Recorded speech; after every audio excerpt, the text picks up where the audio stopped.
Welcome. We are at the west coast of Cyprus, as you can see. There's nearly no wind. The sun sets and the cicadas are about to sing their last song.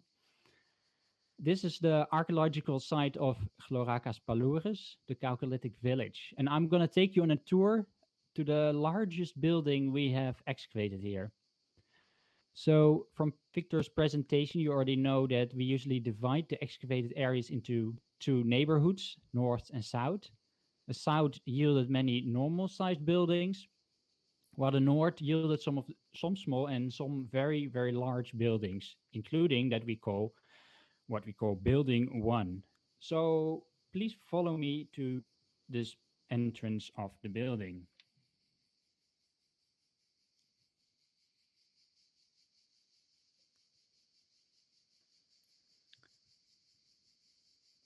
So we're now standing in front of the entrance of Building 1. Some parts of the building have really well preserved for a building this age, while others have not. As you can see over on my right, the modern road has cut right through the building. The building is also cut by various pits, and the part on the other side has been badly damaged by plowing. But enough is left to know the size of the building. In transparent gray, I have indicated the approximate original circumference of the building. It's about 15 meters when measured on the exterior. That is truly massive, as this is the largest buildings we know from the Chalcolithic period in Cyprus. I have some comment in the chat from Ian that he is only hearing static. Mic is off. Okay. Is everyone hearing me all right? Yeah, okay. So let me show you around. So currently I'm standing on the doorstep.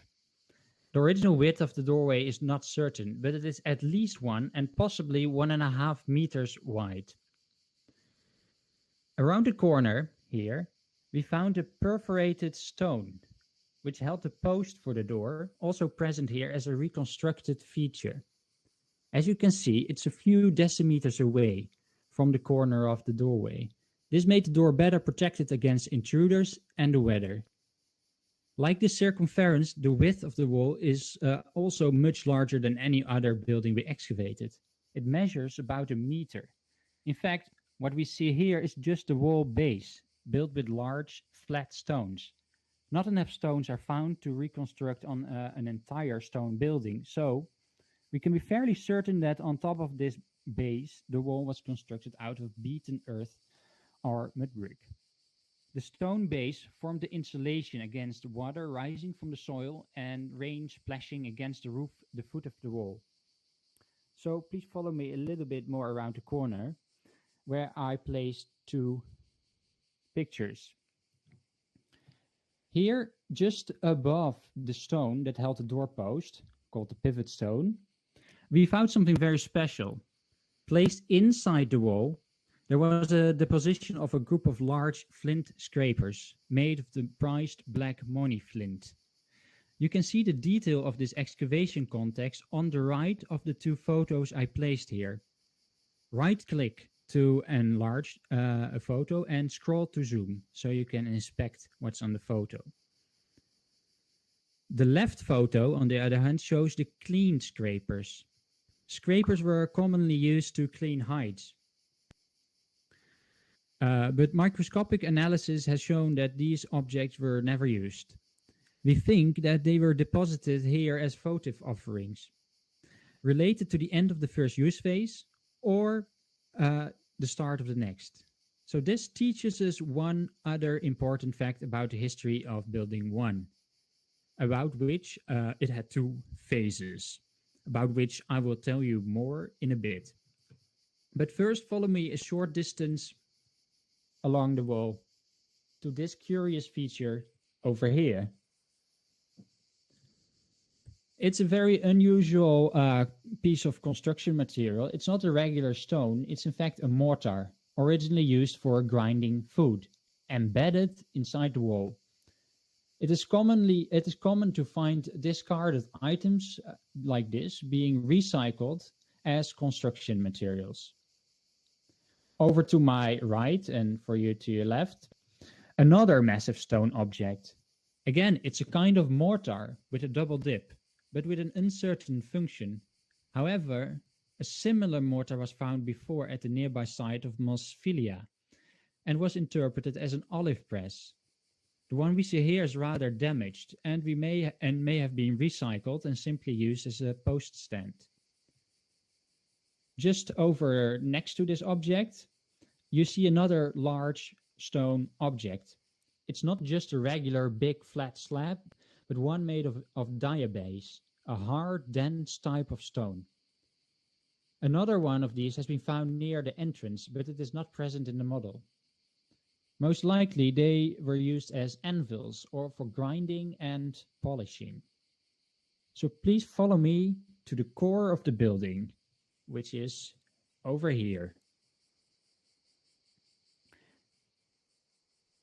So this structure that I'm standing on was built of fist-sized cobbles. It was a 2-meter wide hearth platform. In the middle of this, you can see 2 fire bowls, where the fire was actually located. What you can also see is that one cuts through the other, indicating that no more than one was used at the same time. The platform was surrounded by posts or stakes, also reconstructed here. Probably they were part of a partition structure which separated the core from the periphery of the building. So in the beginning, I promised to return to the issue of phases of this building. So we found that the building had 2 consecutive floors. To better understand the sequence of use, Victor Klinkenberg sampled the floors to make a micromorphological analysis in which you basically study the structure of the soil and the floors under the microscope. The results are on the 2 images you can find between me and back to the doorway, a little bit behind you again. There's a panel with 2 images. Again, to enlarge them, right-click and zoom with scroll. So the first phase was characterized by a white plaster surface that covered the entire area and ran across the doorstep and outside. The second phase was characterized by an earthen floor, which was hardly recognizable in excavation, but the micromorphological analysis confirmed its existence. During this phase, multiple small hearths appeared to have been in use, and interestingly, a concentration of deer antler was found in the middle of the building, probably also associated with this phase. So for the final conclusion, we're going to take a bird's eye view on this building with its archaeological discoveries. What does it all mean? So hit G on your keyboard once and it says fly mode enabled. And when you have fly mode enabled, you can point upwards and then move forward. And this way,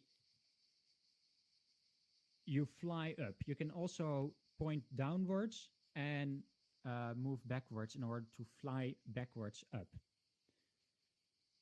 And try to navigate and gather around me so we can have a nice bird's eye view on building 1. I see some of you being able and others are staying down. Press G on your keyboard to fly, and then you can point upwards or downwards and fly up, fly forward or backward. So, to conclude, the building is both exceptional, as you can see, in size, quality, and installations, but it's also conventional. It is circular, has a central hearth, and a plaster floor. So how to interpret this building? Was it communal or belonging to a powerful individual or family? Its layout suggests that it was considered to be a relatively normal house for a household. and not a communal building. An important aspect of these buildings is that they require the effort of a large group to construct them. And as society was relatively egalitarian, we presume that no individual could make a group of people do anything simply by force. Thus, its impressive size may represent an expression of respect or gratitude by the people who constructed it for the owners. These people could be village elders in need of a new house, or a high achieving individual in hunting or ceremonial, for instance. The building was used extensively, but after it fell in disrepair, was still used for other activities than strictly domestic.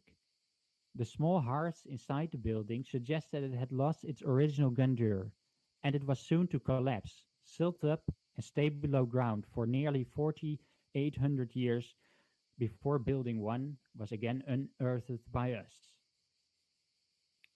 So thank you for taking the virtual tour with me about building number 1. Are there any questions?